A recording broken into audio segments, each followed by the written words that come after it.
Welcome to Product Academy Tough Stuff, the podcast where we cut through the noise and get straight to the toughest challenges in product management. I'm Tanya Lau. And I'm Francesca Cortesi. In each episode, we tackle one tough question. No fluff, no filler. Just candid insights from seasoned product leaders. Our guests deliver actionable, real-world answers. Whether you're an experienced product leader or just stepping into the product world, this is your go-to podcast for sharp, tested advice, condensed for your busy schedule. One tough challenge, practical insights, short and real. Let's dive in. Good morning or good afternoon or good evening, depending on when you're listening to this podcast. Today's tough stuff, it's one really tough and one that I wish I had answered to maybe 15 years ago when I first moved to Sweden. And what we'll be talking about is how do I navigate cultural differences at work? And as an expat came to Sweden 15 years ago from Italy, I experienced a lot of cultural differences just living in another country. And then on top of it, I layered a lot of different culture where I was working with teams, with people that came from all over the world. And sometimes I had to learn the hard way that the things that were normal for me were not normal for another, or the other way around.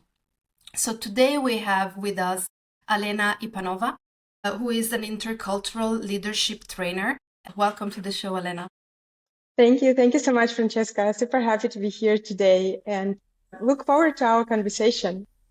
Oh, me too. I'm really thinking about 25 years old me with a big bag moving to Sweden. And maybe the one first question, and I can start with, you see a lot of different culture that people carry around with them. Is this something that we should consciously think about when we put ourselves in a new country, in a new context at work? This is a very good question. I think it's very important, at least to me, when I work with my clients, to differentiate or to make sure that they're aware of two things. First one is culture as environment. As you mentioned, you came from Italy to Sweden, and in Italy you got used to things working in this way, and then in Sweden you realize that things are working differently here. Now I have to adapt. So this is culture as a system at play. And when we change the environment, whether it's a new company, let's say, or a new country, anything where the context and the environment changes, then we might experience this a little bit of a culture shock. So I wouldn't necessarily connect it just to national culture differences because we are so mixed. So culture as environment.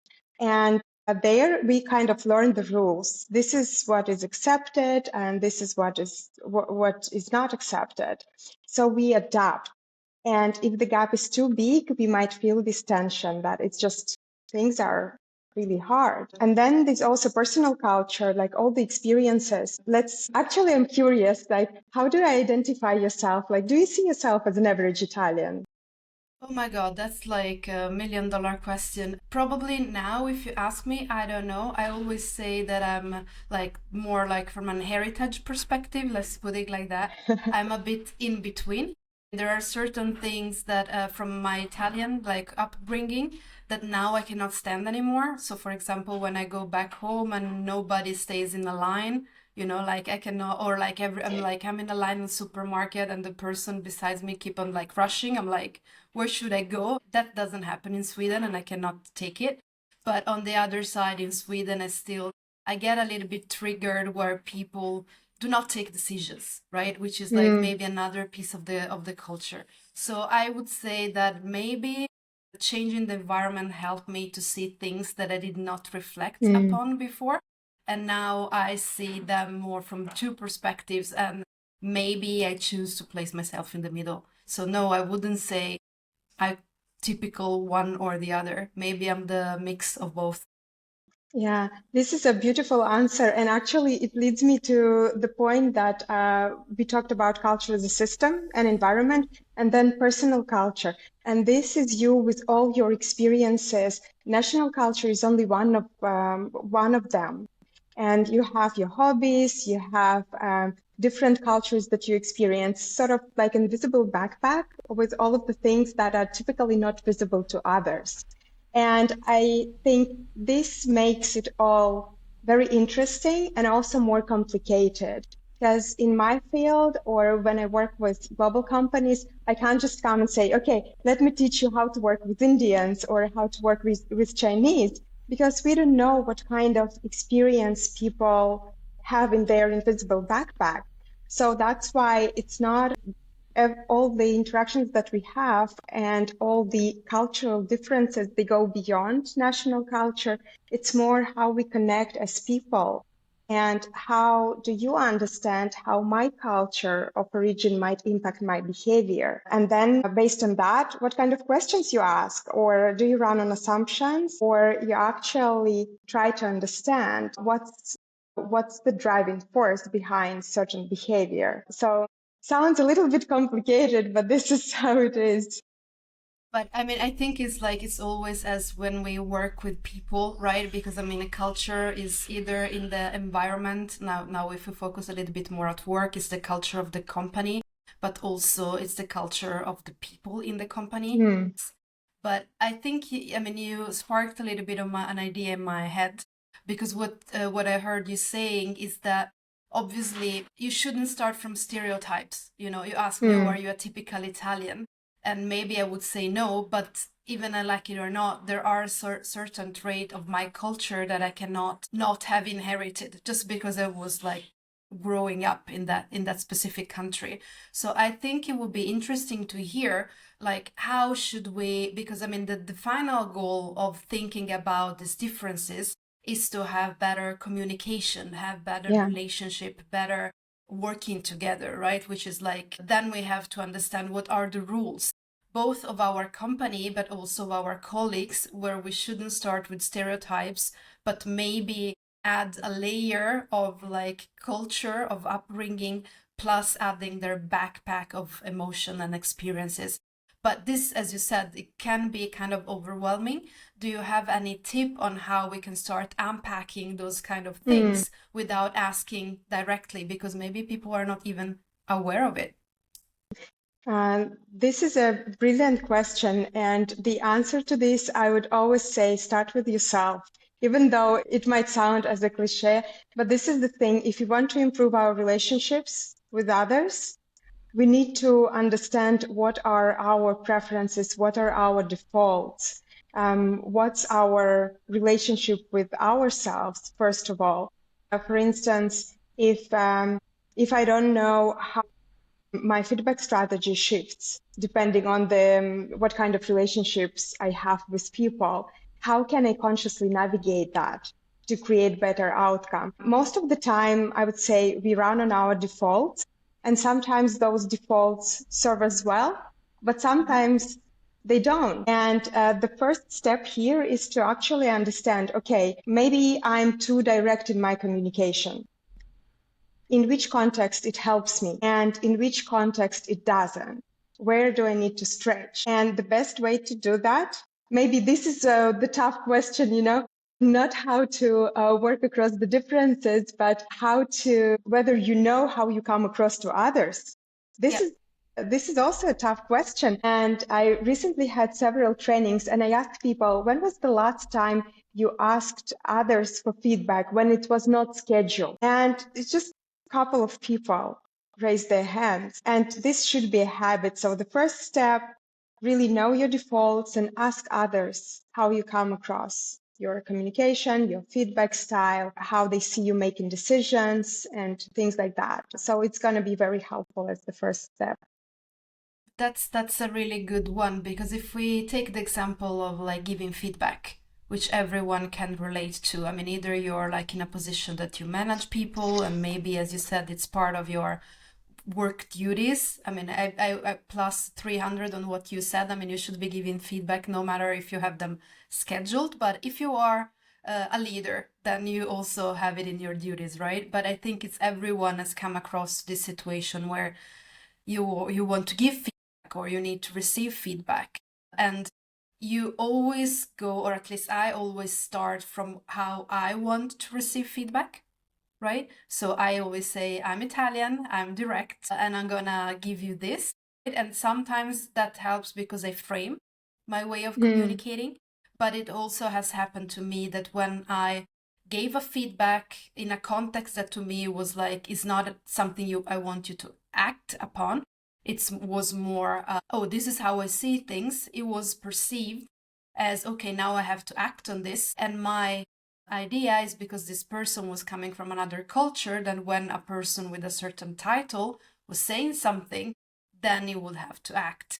So there, as you said, I can kind of like know my communication style, and it's a great starting point. And then it becomes the point, how do I know then without having, like, in my specific case, I would have loved to have catch that before, so the person didn't act, but just explain, okay, I'm saying this just as one opinion between 100 opinions. You can put it in the trash. You don't have to act because I'm the CPO of the company.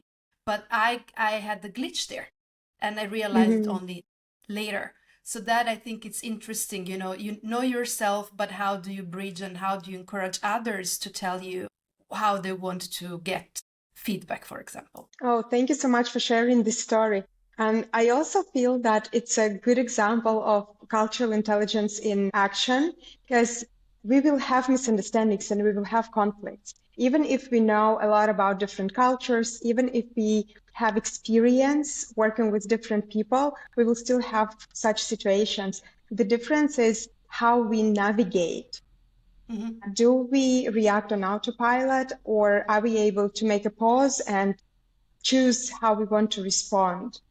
And I think in this situation, for example, it could be good to have a discussion or to bring the learning point for both sides, right? Or when in a feedback situation, we can check in with others that, in which way you prefer receiving feedback. As I think we still rely a lot on the thing that treat others the way you want to be treated, while in intercultural context, it can be more about treat others the way they want to be treated. We might operate with the same words. We can say, okay, I prefer direct feedback, but we don't discuss what direct feedback means to you and to me. And then in a situation when I told you, Francesca, I actually prefer direct feedback. And then you shoot me with direct feedback and I feel like that was harsh. And then you say, you told me you prefer direct feedback, but we didn't have a discussion or mutual understanding of what we mean. And I think that the more understanding lies in those type of discussions, what kind of conversations we have, how we learn how to bridge these gaps in practice, not just in theory. And what you just said, like treat others how they want to be treated, under that seemingly easy sentence, it's a lot of work, right? Because you need to try to understand someone else's point of view. And obviously what I'm also like hearing in my example, a real life example, is okay, but talk about it later. Don't try to have it all fixed at the beginning. Make it as a process, make it as a learning process with the people you work with. I was just also wondering, and I cannot not ask, I'm like a product mind, I always try to anticipate, instead of reacting. Is there, we should have that in our mind, but is there anything else, any exercise maybe that you teach in your courses that we could do before to start triggering those conversations and to start understanding how others wants to be treated, that we could do to before reacting? Definitely there are, because in general when we talk about communication and cultural intelligence, cultural differences, it sounds very soft and fluffy. But actually, this is the field which is these days is quite well researched. And there are some tools and some metrics that I'm using in my work that can help you measure your preferences and how the context, the culture might impact behavior in different situations. And also it helps to identify the gap. Like usually this is the simple exercise that I do with teams where they do specific assessment and they see each other on the scale where they are. in terms of their communication style, in terms of their behavior in a feedback situation or in conflict situation. And then it helps to have a discussion. As generally we can talk about things, but it's very difficult to put your finger on it that, okay, there is friction, there is tension, there are some differences and misunderstandings, but what it is exactly, how we can bridge them. So using this type of scales and visualizing, maybe this is the good word, to make it visible. When it's invisible and intangible, we can talk about it, but it's very difficult to strategize and to do something to reduce the gaps. When we make it visible, when we can measure that, then it's easy to open up a conversation.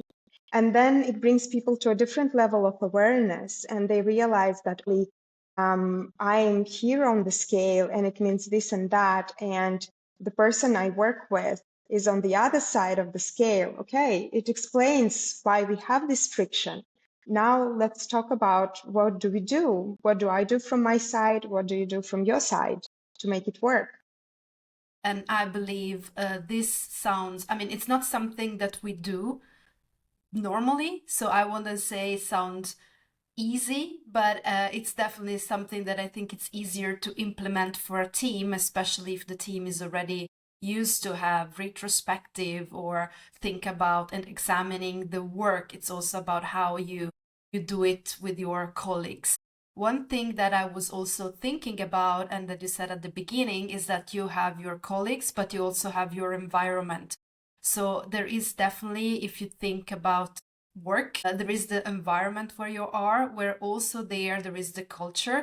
And I know many companies have like their values, but then in my experience, there is a bit of a gap between those values that are said or like printed on a poster and put it on a wall and what actually happens. So I was thinking, like, do you have any tip on how we understand and navigate the company culture?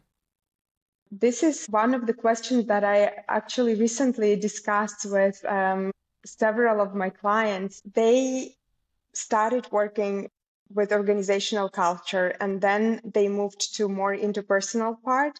And both of my clients shared this reflection that, we wish we could start from interpersonal part, how you create this environment in your teams, how you create mutual understanding, and then shifting to the organizational culture, how it shows up in our company culture, in the environment. What do we have? What we need to shift? Because usually it's vice versa, unfortunately.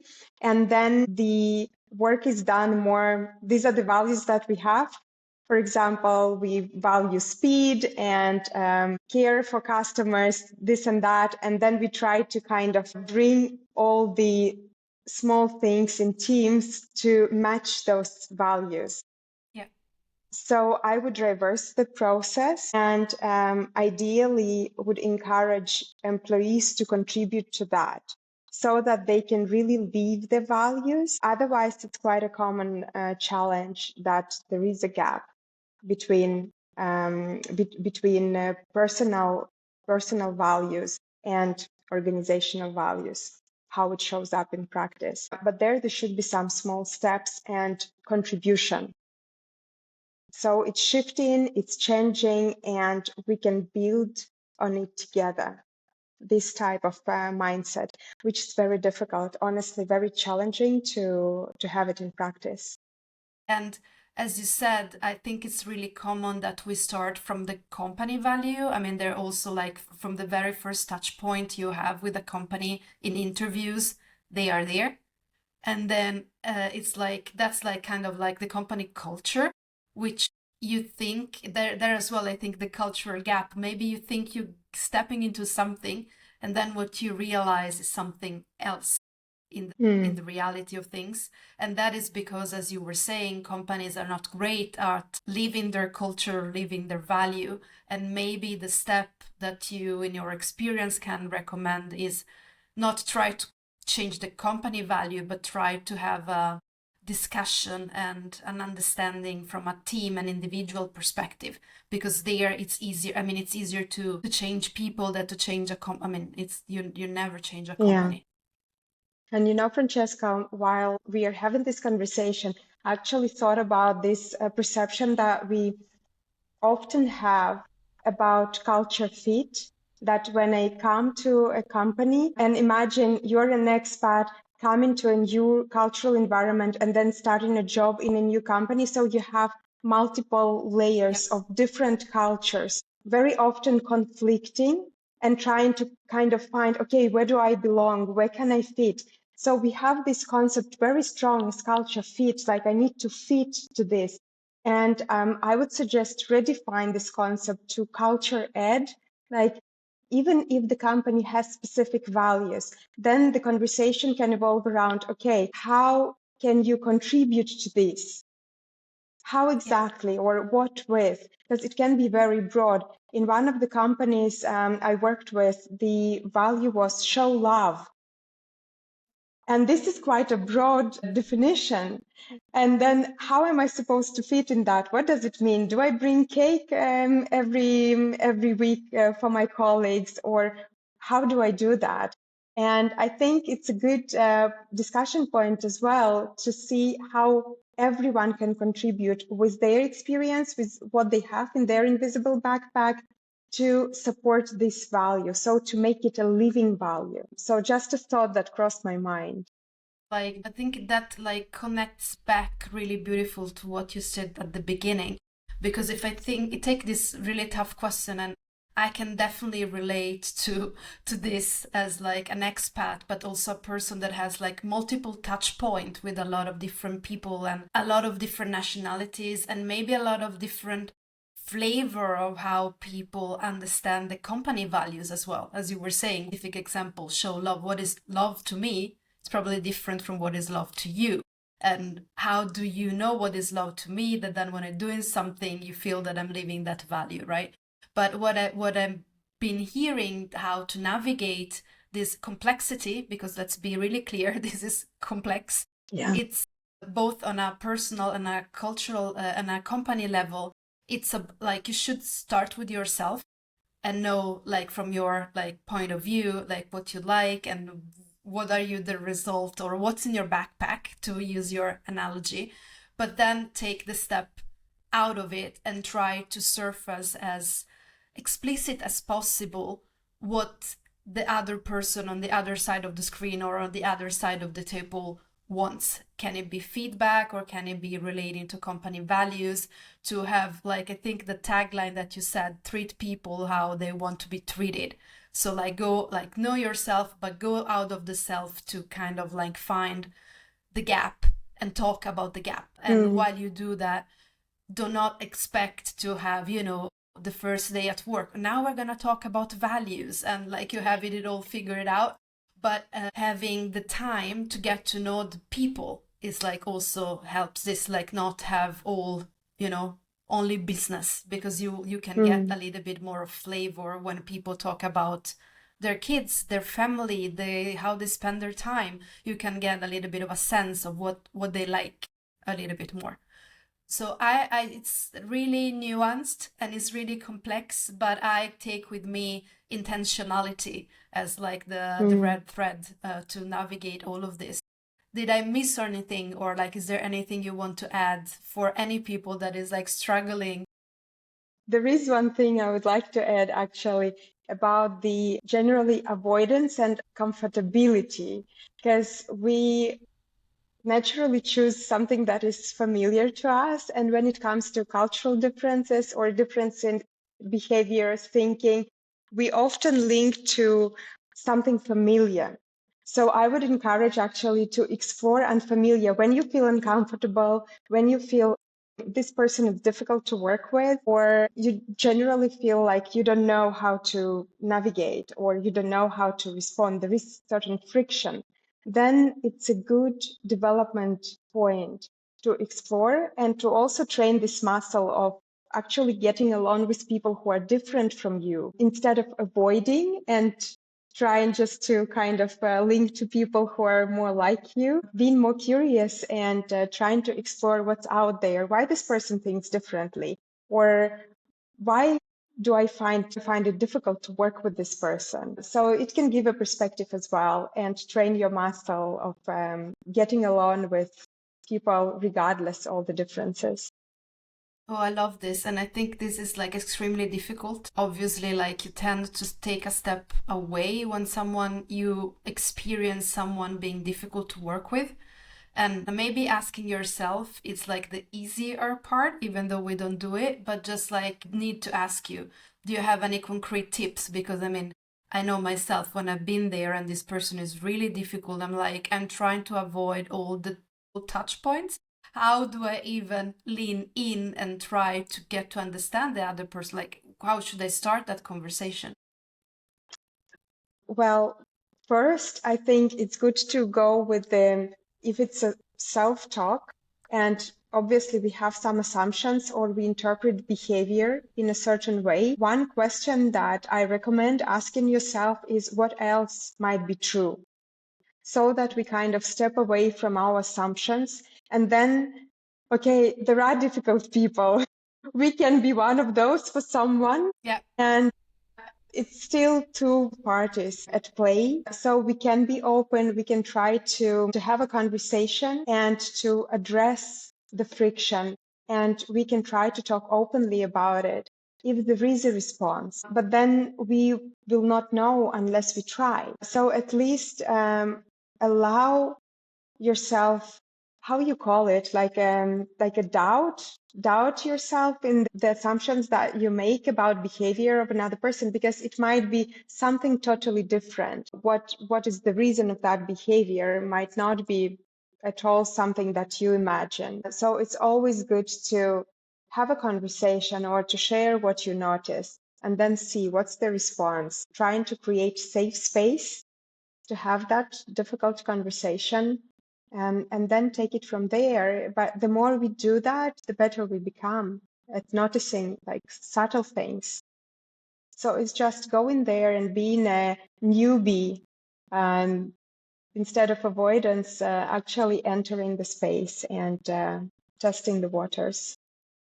And I think one thing that you said really clicked with me. We might be the difficult person for someone else, right? And at least if you have that growth mindset, you would love someone to tell you, okay, when you did this, and what were you thinking there? This is how I perceived you. If you try to do like what you said at the beginning, treat others what they would like to be treated, I would have liked to be treated like that, right? One coming to me and having an open conversation. So at least from that perspective, like try to be the person that drives that conversation with someone else and lean into it, even though it's really difficult. I know I've been myself in those kind of situations, and I think it took some years for me before I could take this direct conversation with the person that I had difficulties with. But that, I mean, I don't want to lie. I mean, that didn't solve everything, but at least open up a new channel of communication that was not there before. So thanks for the reminder, Alena. Yeah, thank you, Francesca. And with that, thank you for sharing your wisdom with us. Thank you, Francesca. Thank you for tuning in to this episode of Product Academy Tough Stuff. We hope today's tough question gave you practical, actionable insights. If you enjoyed the episode, do us a favor and leave a rating or review. It will help us grow the podcast and make future episodes even better. Got a question for us?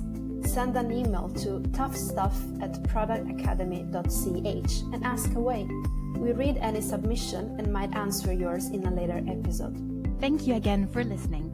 We'll see you next time with another tough challenge to tackle. Until then, take care.